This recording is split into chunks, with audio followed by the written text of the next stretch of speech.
Welcome to the ARIISE Partners Founders First podcast. My name is Ryan Kohler, your host, and with me today is Ryan Newburn, CEO and founder of JuriCon.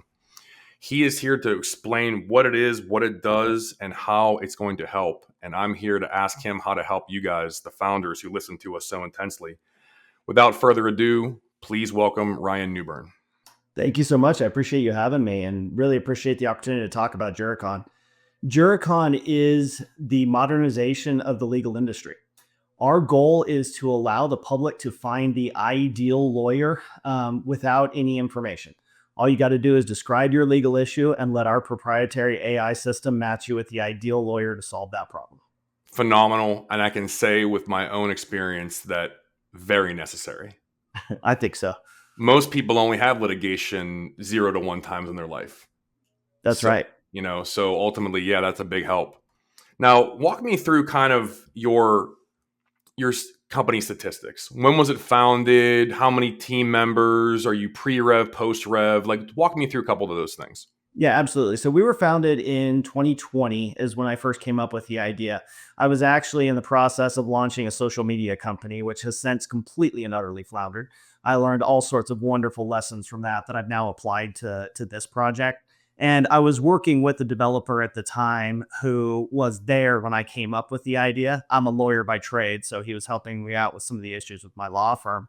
And we kind of bounced that idea around with each other for about a year and a half, different avenues, different directions we could take it. But fundamentally, we wanted to find a way to apply artificial intelligence, not to solve legal issues, because there's all sorts of issues with utilizing computer language models to solve legal problems. And we can get into all the host of issues that's created, false cases, etc. But what we really wanted to use it to do was to match people with the type of lawyer or legal practice that they really needed.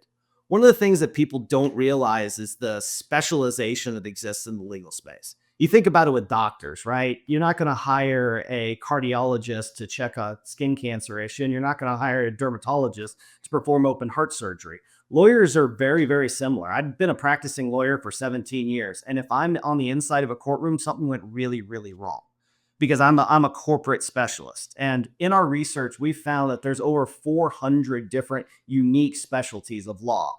And people just don't know that. So when they know they need a lawyer, they have no idea what kind. So we bounced this idea around for a couple years. And then in about 2022, I brought on 2 more partners, also lawyers here in Colorado, to give me some additional guidance. So at that point in time, it was myself, Ogi Gerba, who's my CTO, handles my developers, Patrick Ivey, who's my legal partner, and Ben Mueller, who is a family attorney, who also is really plugged into the legal space. And we bounced around exactly how we would build this thing. Late 2022, we started going into development. We had an MVP by mid to late 23. We've been working on kind of fine tuning that. Then we launched a commercial product, October 1 of 2024. So we're about a month and a half into it. We've just now hit revenue in the last 2 weeks. And we're really excited to see how it grows from here on out. Well, congratulations on the rev. It's always a big moment for every startup. I know that the big debate, we're going to talk about 2 different debates because, we have the time. The first debate is the legal debate. Need a lawyer, don't need a lawyer. Which lawyer is the best? Who can I trust? They're all scoundrels. Is there any button in the AI settings or search engine to go, this guy is highly rated ethically or peer reviewed ethically by his peers or her peers? Is there a setting in there for that? So it's such a good point. And the simple answer is not yet, but soon. So one of the things that we run into, particularly with lawyers, is there's this view generally that we're all scoundrels and things like that. And trust me, I've known a few in my profession to give a lot of credence to that viewpoint. 88 percentile, give or take, somewhere in that range. Somewhere in that area. That's what the AI is used for, is to find the 12%. That's what it should be used for. That's exactly right. And the other thing that I would say, though, is when you're researching a lawyer, and I'll tell you, the average person before they engage a lawyer spends 23 hours in research, which is nuts, right? Spend a whole bunch of time on Google and making phone calls and talking to people, etc., trying to figure out whether or not A, does this person know what the hell they're doing, but B, are they a scoundrel? Are they somebody who's going to screw me? So you read things like Google reviews and you look at bar stuff and things like that. The problem is that those are very generalized, right? I could go on right now and leave myself a Google review. You could do the same, never having interacted with each other. And I run into this issue all the time with my law firm where people come in, they give me reviews, and I don't even know who they are. Sometimes they're good, sometimes they're bad. And I have to go tell Google, I've never met with this person before. One of the next iterations of our platform that we're launching in March is going to be our rating system, or I'm sorry, our review system. So one of the things that our platform does is we know when we have matched a client to an attorney. So we know that a relationship exists. So when we go to the client then and ask, how was this interaction? How did they solve your issue? Were they responsive? How much did they cost, etc.? We know that we're getting valid data that we can then reflect in our AI rating system. So that's version 2.0 coming out in March. That's fantastic. Yeah, I mean, I know that's a worry for all of us. I know for the few times I've had to retain an attorney, it's always been knowledge and ethics, and then probably opposite. Yeah. I can roll with a dummy. I can help him do the work or her do the work. I can't roll with dirtball. Yeah, no, and that's absolutely right. But I will say that the knowledge piece is hugely important, and it's what led me to the idea of this to begin with. I do a lot of general counsel work, so I represent companies, and I was looking for a lawyer in Utah who had experience with the Bureau of Indian Affairs utilizing a particular statute between 1962 and 1983. Good luck finding that lawyer. Like it's nearly impossible. I spent about a week and a half Googling, talking to people, etc. And that's what started percolating this idea. When I finally found that person, this woman in Utah at a small firm, she'd been doing this for about 50 years, I swear, is how she described herself. And I told her what my issue was. And her response was, oh, yeah, I've done that before. I know what you're talking about. And I realized in that moment, that is the best feeling that you can get from a lawyer. Is everybody believes, reasonably so, that their legal problem is unique and it's life ending. It's atrocious. If you're having to hire a lawyer, there's a major issue. The thing you want to hear from your lawyer is, I've done that before. It's just like a doctor. You have a tumor, you're freaking out. You want the doctor to say, don't worry, I've done this before. We actually have a pending suit federally in New York right now from a former client for ethical breach on their side.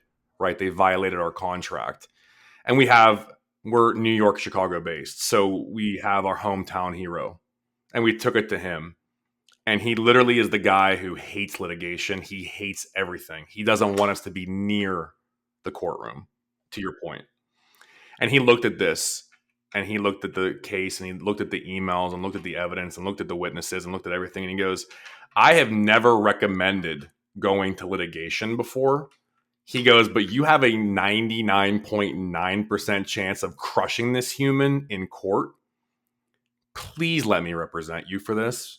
Because I haven't been in the courtroom in X amount of years.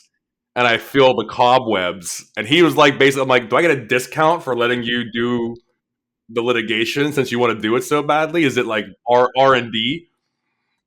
It's R&D. It's continuing education. Like, do I get a discount for this? And amazingly, he did. He gave me a discount. So there you go. But yeah, but no, you're right. Like most guys avoid, the thing and the court and the litigation but you have to have the right guy to know or girl to know what it is to say, negotiate, settle, etc. It's all part of it. It's not just the movie scenes having the fight with the big reveal on the bench. That's happened so rarely. So many cases are settled through negotiation and knowledge and IP and other type things, contract minutia, and experience really is like the biggest thing there. That is so incredibly accurate. That experience in negotiating, because you're absolutely right. In my experience, and the statistics that we've seen of legal issues that could actually go to court, 99% of them settle.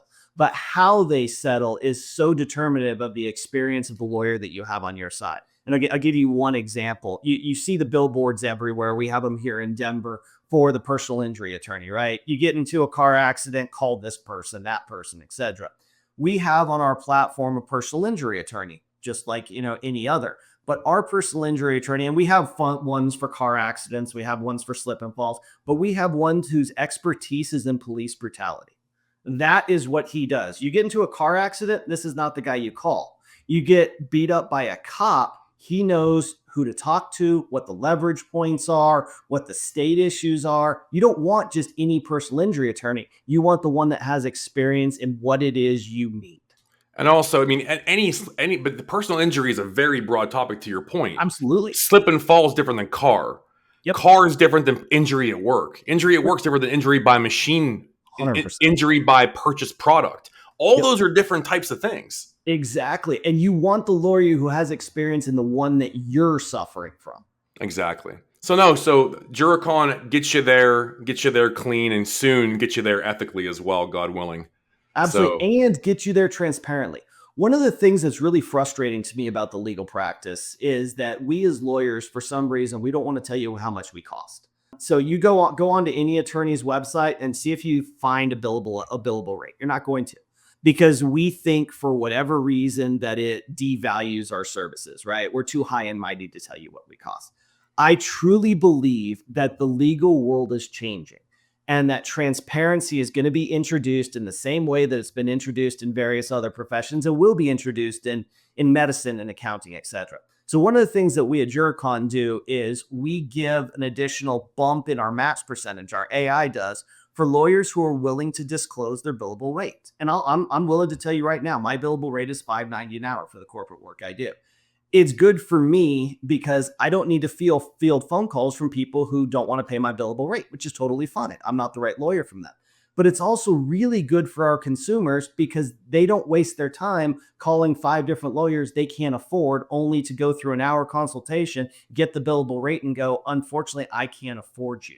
So we do it easily, we do it quickly, and we do it transparently, which I think is really important. Now, the transparency is huge in all business. I think that's the age of the internet was unexpectedly beneficial. There's many things about social media and the internet that suck. Yeah. I think one of the good ones is it does create a level of transparency. You really can't hide if you're a scoundrel much longer. 100%. And AI can dig up things that we can't even Google. So it's a different level now. Exactly. All right, so let's segue into our listeners' favorite segment, the short, sweet, but very potent "Who helped you and who screwed you" segment.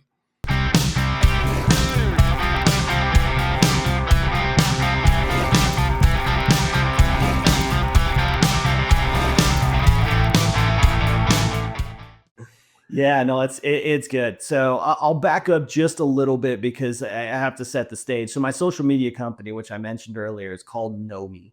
And the idea was right now, social media, whether it's, Twitter or Facebook or whatever it has, they monetize you from an ad standpoint, right? That's how they make money. So everybody's concerned about this because data privacy. So I had an idea that maybe people would be willing to pay for social media services if their information wasn't monetized. I still believe in it, but ultimately, I didn't have the revenue to actually get there. What I did though was I learned about marketing and I learned about development. So who screwed me? I spent almost 150,000 marketing an app that got 0 downloads. I spent over 250,000 developing an app that I had to completely and utterly redevelop. And I think it's that latter one where I can really help founders with some advice. And that is when you're doing development work, software development work, coding work, etc., the cheapest route is typically not the best one. It ends up costing you a lot more in the long run. And that's what happened to me. I offshored it. I spent a ridiculous amount of money, and I had to spend that money one more time to have somebody completely redo it. I'll say that we developed an app at one point internally. My background was a REIT manager. I had a fund for a while. When I rolled that up and the money left overs, which wasn't a whole lot, I mean, you think about 5 years of work and you look at the money and you're like, wow, I made as much as the associate plumber on my projects. That's Yep. amazing. You know, You and I do the was like, math maybe on the this real estate flipping thing isn't going where I want it to go. And then we flipped it over, and the money we had left and the investors who stayed on with us after we rolled it up were, okay, well, let's do VC. We have the startup experience, we have the whatever. And we did an app solely as an exercise. We had enough budget to just develop an app to go, we need to know how apps are developed, and we want to have the pain process and the learning curve of this. So what we did was we literally spent 75 grand just building an app. And we picked a topic, picked a niche, picked whatever, and it actually did really well. Not for download wise, but just the look, the feel, the design, and we sold it as a package. It was like, hey man, this is a ready-made app with a base and the marketing research and the client research got launched. And the biggest thing we learned was the Apple Store is a vicious, vicious, vicious place. Yes, it is. The requirements for button locations and colors and differentiators and font size and video quality and storage capacity, it is a limitless, and I mean limitless. I am not exaggerating this. They add stuff to it every day. So true. It is a list of to-do lists, check boxes, whatever. We had more time and money and hours spent getting the approval for an app that was already successful on the App Store than we ever did.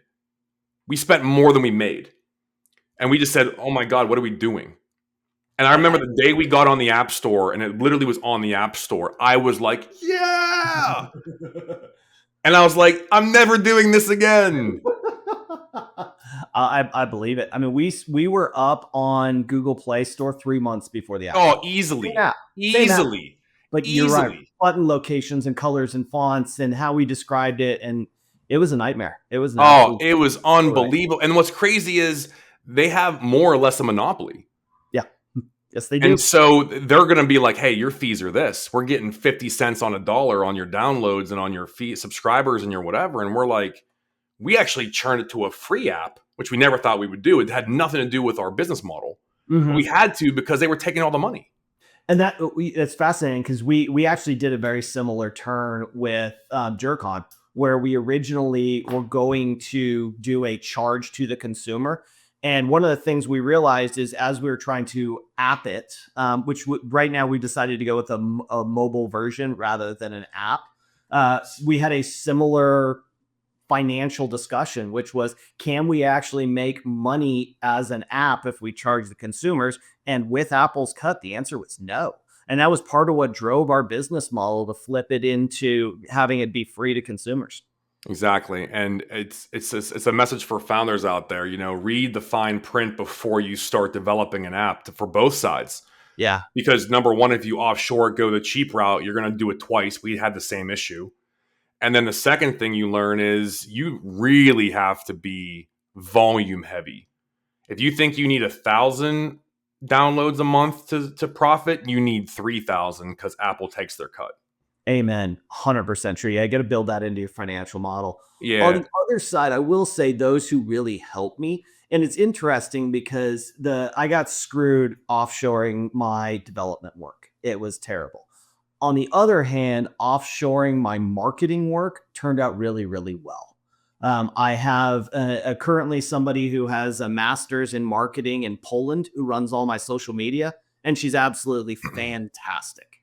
I have somebody who has a PhD in marketing from Spain who's about to start all of my click ads and things like that and doing all that research. Again, excellent. And these people were a fraction of some of their US rivals. Well, this podcast is almost our entire staff except our producer is all offshore. There you go. Yeah. And literally the quality of our finished product is something that I'm very proud of. We have a black and white screen. We've got a beautiful, watermark.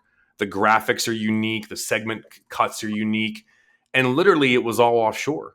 And you look at it, and this is no offense to some of the bigger podcasts out there, but they spend all their time on sets and guest payments.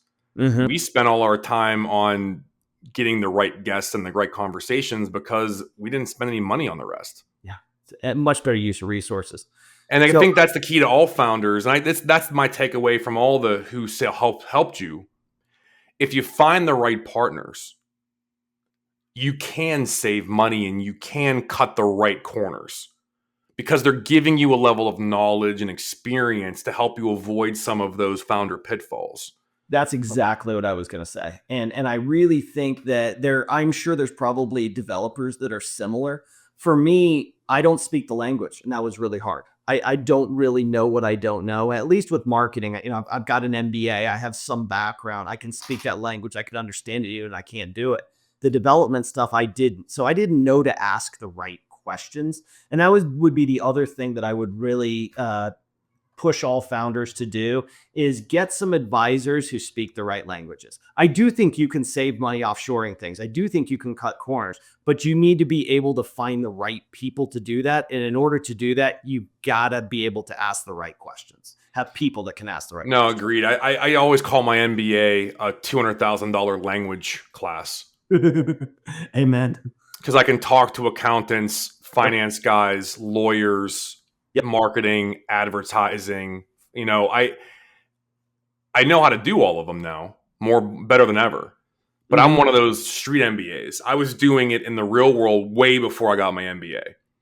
Which, But by that's the what way, I a was. street MBA is worth at least 5 times an actual piece of paper. I got a piece of paper on my wall. I will be the first one to admit I didn't learn anything in that study other than language, like you said. Well, How to here's a little actually piece. do it, you I'm got actually going to give some advice out to all the listeners about MBAs because this is how I did mine, and I've always found it to be very valuable. You're not going to learn a whole lot from the canned lessons they're teaching you. You're not going to learn a whole lot from the group work and or the assigned work, individual work. It's just repetition of the idea and the practice of potentially building a fin model or an advertising plan or a business plan. It's all pretty much straightforward. Here's where I gained immense value from my MBA. We had 15-minute breaks in most classes because they were marathon classes. We had before and after. I would pull those professors aside, these PhDs, these brilliant minds, these book writers, these authors, and I brought ARIISE through the MBA program, and I got consulting work for free, about 30 minutes per class, per day, per week. And when you start totaling up how many hours they would have charged me for that consulting, it's more than the MBA was. And that was the value I gained and my strategy. And I've passed that on to a few people over the years. This is the first time I'm speaking about it publicly, but I think the teachers know a lot more than they're allowed to teach. Amen. And I think if you pull them aside and create a camaraderie, which is why I've always told my friends and my family, make friends with the administrative officers at universities, not the deans, because the administrative officers know how to get shit done. Yep. No, I And professors know how to too. Most of those guys and girls, they were out in the real world for quite a long time. The teaching is kind of their last phase of their career before they cash it. And so that's my advice is turn every professor, every advisor, everyone, even when you meet someone at a 15-minute networking event, get their opinion. You may not learn anything, but the chances are good you're going to get a different perspective on it, and it might be worth every nickel. I think that's fantastic of advice. And generally speaking, I think that that's good, really, really good advice for particularly an MBA study, but any study this is a really good networking opportunity. And those people that you can connect with, your professors, the other people in your cohorts, etc., they can be really, really valuable later on. No, exactly. And like I said, I think that's where there's value in those educations. You're building the network. If you're lucky enough to go to a top 10 school, you get the rubber stamp approval. And of course, every school has a specialization more or less within business, whether it be marketing, advertising, finance, whatever the case may be. And of course, the finance guys listening are going to say quant. So, all right, quant, you nerds, you Wall Street nerds. I try and tell my daughter that all the time. She's my 19-year-old's at the University of Pennsylvania on a full academic ride. She's brilliant. I wish I could take any sort of credit for it, but she's transferring into Wharton for marketing. And I was like, just meet everybody, sweetie. Meet everybody you can, because the networking, the relationships that you can make, that's a golden ticket right there. No, agreed. So we covered a lot of lessons for founders. So we'll skip into what we refer to as the company pitch, company test. So give me the JuriCon 1 sentence, 1 paragraph up elevator pitch. Yeah, so JuriCon is the way to find the ideal lawyer to fit your legal need. And when I say ideal lawyer, I'm talking about the lawyer that has the right experience, the right expertise, the right ratings, and costs the right amount to fix exactly whatever your legal issue is.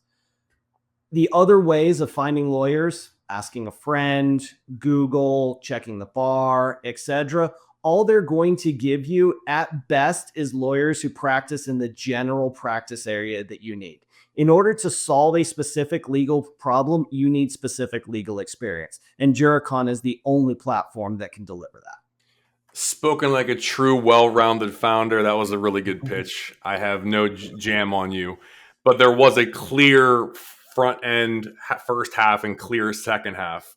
And to the founders out there, always when you find that first half that kicks, that's what you say, and it's okay to leave things unsaid. You know, I wish that someone had told me that about a year and a half ago. For the longest time, I struggled with my pitch. I struggled with my book. I struggled with my deck because I wanted to say everything. And it wasn't until I got the exact advice you just gave from a VC that I realized that, yeah, when you're doing a pitch, you should leave things unsaid. You want questions. You don't have to give the whole thing. Yeah, we've always coached our founders, our clients, and our partners into sell the problem. If you sell the problem properly, you can walk out of the room. Yeah, because then they know there has to be an answer. That makes sense. And then they call you and say, well, you didn't tell us what your solution to those problems are. Absolutely. Well, that's what the follow-up meeting's for. No, I mean, you should honestly spend 80% of a pitch describing in detail and building the fear. Yep. What is the pain? And the inconsistency and the inefficiency of the problems that your company, app, product is solving. There's a commercial that I always laugh at. It's an older one, and I'm sure people have watched it if they're an 80s baby or like I am. There was one where like the busy mother in the morning with all the kids, and the kids are screaming, and the stove's on fire, and the car's outside running, and the door's swinging open. Half the kids are half naked running around the house. Like 75% of that commercial was the chaos and getting laughs out of the audience. That's how those old commercials are built. And then the last 10 seconds of the commercial, they're shoving in the product placement. And this one was Go-Gurt breakfast, right? The tubes. Remember the Go-Gurt stuff? Oh, I use them now. Oh, yeah. See, you still use them, right? And we used to have the roll-up applesauce tubes for my daughter. 100%. Those things were the absolute savior of my probably toddler years. Amen. But that's the chaos, and every parent can relate to it. Yep. So like you're selling the problem. All those old commercials, because they don't have commercials the way they used to. Like, right? They're nowhere near it. But those old commercials would spend the whole time making you laugh, making you think, making it memorable, making you fear it, making you relate to it. And then the last 10 seconds or 5 seconds of the commercial, that's the product. Yep. That is such good advice. And it's like, so I always tell founders, if you're not selling that problem 75% of that first pitch, you're not doing it right. Yeah.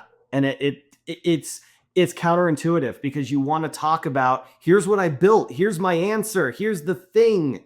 But you're absolutely right. You have to sell the problem. And it took me a year and a half to figure that out. Well, like I said, unfortunately, I've made every mistake at least 3 times. I guess that's why we have the company we have now, is because we've learned the hard way. That's why the gray hairs are there, right? Or the no hairs in my case. Hey, listen. I'll be honest with you. I respect the bald head commitment. There's a lot of dudes out there who ride that pine in between, the fence in between. I would rather be this or that. Anything in between, I'm out. 25 years old, and I decided, nope, it wasn't going to happen. I have bicked it for 20 years. My grandfather was 27 years old and totally gray. Never lost a hair on his head. But all gray. But gray at 27. When my grandmother met him, this is a true story. When my grandmother met him, they were very young. He went off to war. He came back. But the whole thing was he had the family after the war.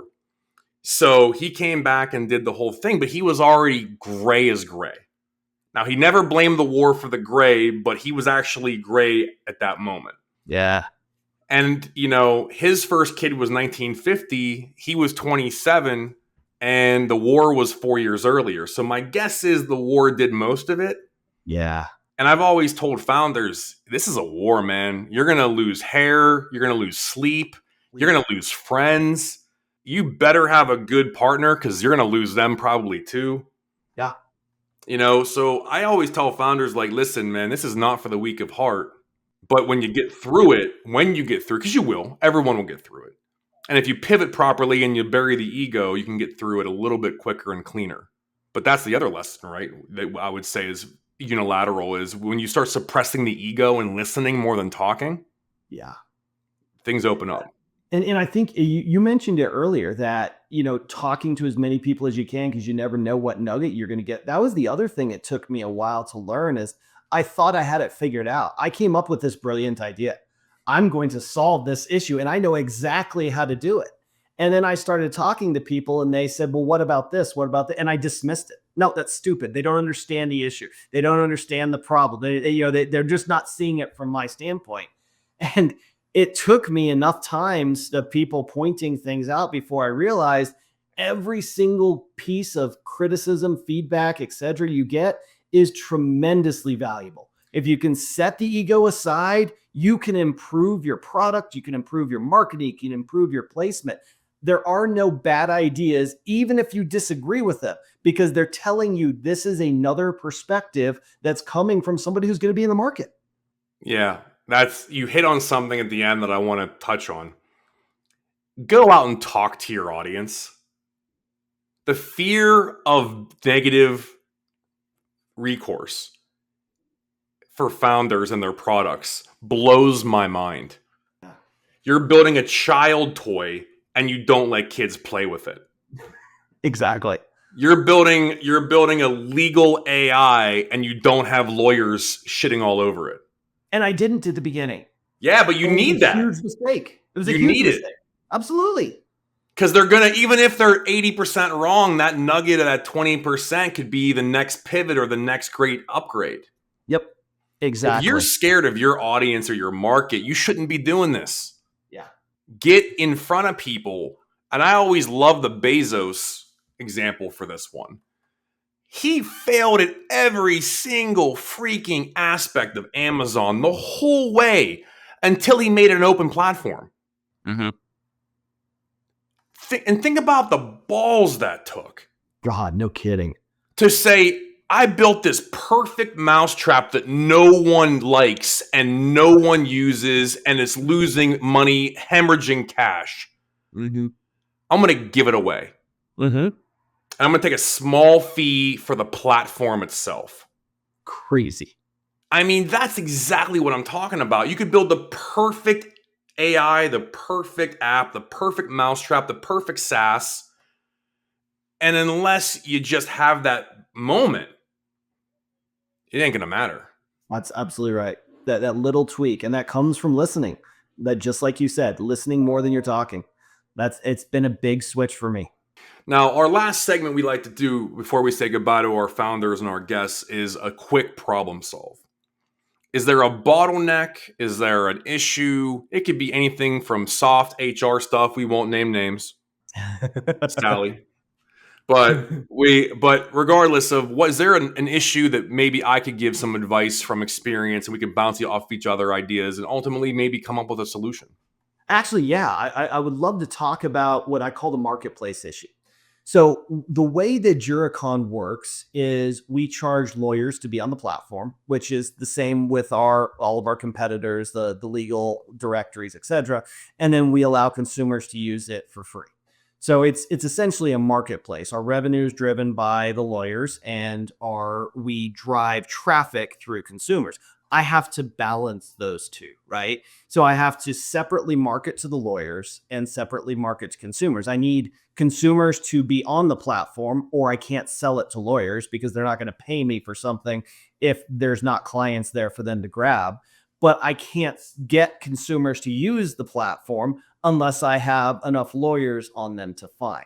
So I've had this marketplace issue, and it's honestly it's caused me major issues with the VCs too, who I've talked to and said, "Look, love the idea, love the product. Marketplaces are really, really hard to balance the two sides." I think in a weird way we retroactively answered this question with the Bezos example. You're going to have to open up the platform and free it up for one side of it. You're going to have to. Yeah. Right? You're either going to charge the lawyers or going to charge the consumers. You can't charge both because you're creating two bottlenecks and two challenges. I think you probably came to that conclusion already. You're going to have to choose your devil. We did. And we ultimately decided to charge the lawyers, which made sense. And there is another model, right? Our product is very similar to Angie's List, if you think about it. And Angie's List went kind of the other direction and charged the consumer. So we thought about using that model. But ultimately, to your point of how Bezos did it, we decided that it made sense. I'd be really curious to get your take on this, that we would make the platform free to the larger audience. So if you think about it, we have two audiences. We have the lawyers, and then we have the consumers. So we could choose to charge one. We could charge a smaller amount to the larger audience to drive revenue, or a larger amount to the smaller audience to drive the same amount. And we ultimately chose to go freer to the larger audience. I'd be curious what your thoughts are on that. I would have done the same thing, but I would have maybe, I don't know how you position it with the lawyers. Mm-hmm. But here's what lawyers, we talked about 88% being dirtballs, 12% being good guys or good girls or whatever. Let's go a step further with that. 100% of them have an ego. Without a doubt. They know their shit better than you do. You need them. They don't need you. There you go. They're going to make their money back in the first hour of the retainer anyway. So that was the smart move. If they get a signing from these people, that was the way I would go to, just solely on the money they make. Here's the other part of it. You can use them as marketing tools too. I think there's a positioning opportunity with the lawyers. Give us your previous client list. We know you have attorney privilege, but you're allowed to share your client list with us. Mm-hmm. We're going to do marketing to them because they've used you before and they might use you again, or they might need a different kind of lawyer for a different thing. And because you care about your clients, you want them to find the specialist lawyer for the next thing they have to deal with. I like that. That's a really good idea. We've got 115 lawyers on the platform. That's a pretty large list. And if average lawyer has 100, 200, 300 historic clients and they use lawyers and they're willing to pay lawyers, that's a group that you want to be on the platform looking for their next specialist. And they're people who've proven they're not scared of litigation. They're not scared of hiring a lawyer. They're not scared of paying a lawyer. Yeah, that's a really good point. You're getting direct target marketing through historic lists.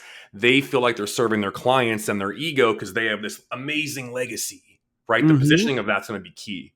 That's a really good idea. But by sharing that, now you have you have a built-in audience to say, hey guys, you used Joe LLC, whatever, right? Mm-hmm. This platform, he's on this platform and he endorses this platform. Next time you need litigation and he's not the right guy, he recommended our platform for you to help find the right guy. That's fantastic. I love it. That's what we do. Well, good. I'm glad I'm glad to get it, because honestly, that's one of the things that we've struggled with is this the general marketing to the consumer side. Everybody needs a lawyer at some point, the statistics show, but at what point and how do you get to them? Marketing specifically to people, like you said, who have used a lawyer, have paid for a lawyer, etc., that could help us also reach the people they talk to. So that's a really good idea. Yeah, so that's what I would do. I definitely would have chosen the poison you did with the lawyers because they're the ones getting paid from the benefit. But yeah, I think they also have the ego of the legacy. Every lawyer wants to be remembered for their cases or their reputation or whatever. They're going to hand over their client list pretty quick, and now you have a targeted marketing list without paying for it. I love it. Excellent. Thank you. Well, I'm going to close the episode on that amazing epiphany that we just gave, right? Fantastic. That's a good place to do it. But anyway, I love having you on. You're always welcome back if you want to talk about the next step. It sounds like March, April might be a great time to come on and talk about the 2.0 and the launch and the ethical button filter that we're all Absolutely. looking forward to. I But would love thanks a to. lot for being on. Absolutely. Thank you. I appreciate the time. Oh, no problem at all. Anyway, again, this is Ryan Newburn with JuriCon. His details will be in the description of this episode. And follow along and like us and subscribe for more episodes with great founders like Ryan Newburn with JuriCon.